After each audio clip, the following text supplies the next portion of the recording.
Retour dans la Perle des Vosges où la 31e édition du Festival international du film fantastique bat son plein avec déjà son lot de projections, de courts et longs métrages, en ou hors compétition.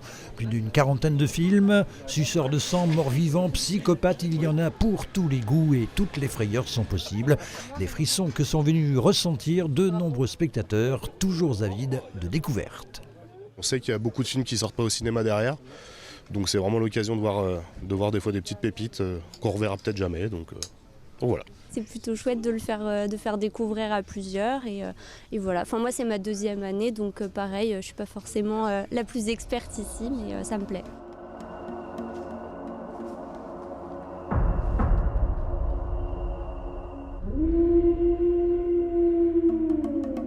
Et pour que ressurgissent nos peurs les plus profondes, on peut aller, c'est vrai, visionner l'horreur dans les salles obscures ou dans son canapé, c'est plus confortable, avec un bon bouquin. Et du côté du grimoire, salon du livre fantastique de Gérard Armé, on est servi avec une trentaine d'écrivains et dessinateurs venus présenter leurs dernières publications. En tant qu'auteur, on invente nos histoires, on les imagine pour qu'à la suite, il y ait un producteur ou un réalisateur prenne le bouquin, vive aussi la même expérience et espère vraiment le mettre en scène en fait au cinéma. Et c'est là que tout arrive et on se dit, ce bouquin-là, il m'a fait tilt. Et là, il peut être adapté assez facilement parce qu'il existe déjà, les personnages existent, les dialogues sont véridiques. La littérature a souvent inspiré le cinéma, l'inverse est moins fréquent, mais comme dans toute collaboration, il y a des heureux et des déçus. Et en général, c'est du côté des auteurs de romans qu'il faut chercher les déçus. Il y a des tas d'auteurs qui se sont sentis trahis. Moi, j'ai une amie qui est dans le monde et du scénario et du livre qui m'a dit, écoute, si on te propose d'adapter un de tes romans, tu prends le chèque et tu ne vas même pas au cinéma le voir, sinon tu vas avoir le cœur fondu.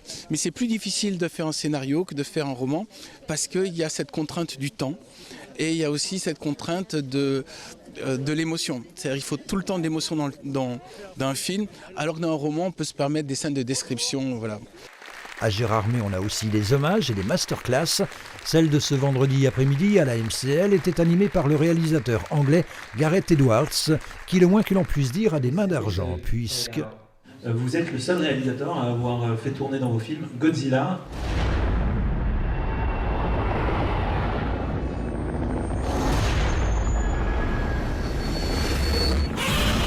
et Dark Vador. Sauve la rébellion! Sauve notre rêve!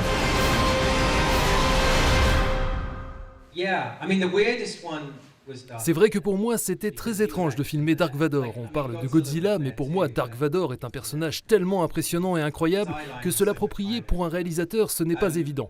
Et on m'avait dit qu'éclairer Dark Vador, le mettre en image, c'est un peu comme éclairer une voiture, avec son casque, avec tous ses reflets. Et le premier jour de tournage, je me souviens qu'il y avait le comédien Ben Mendelsohn, qu'on voit souvent dans des rôles un peu flippants, un peu stressants. Et dans le film, il joue ce personnage avec cette grande cape blanche, presque le négatif de Dark Vador.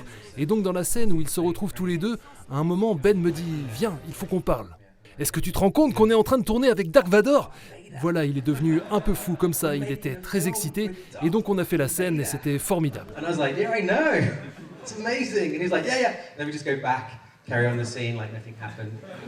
Projection, exposition, animation, masterclass, le festival se poursuit jusque dimanche soir et la cérémonie de clôture, avec son lot de lauréats, nous y reviendrons bien évidemment dans notre édition de lundi soir.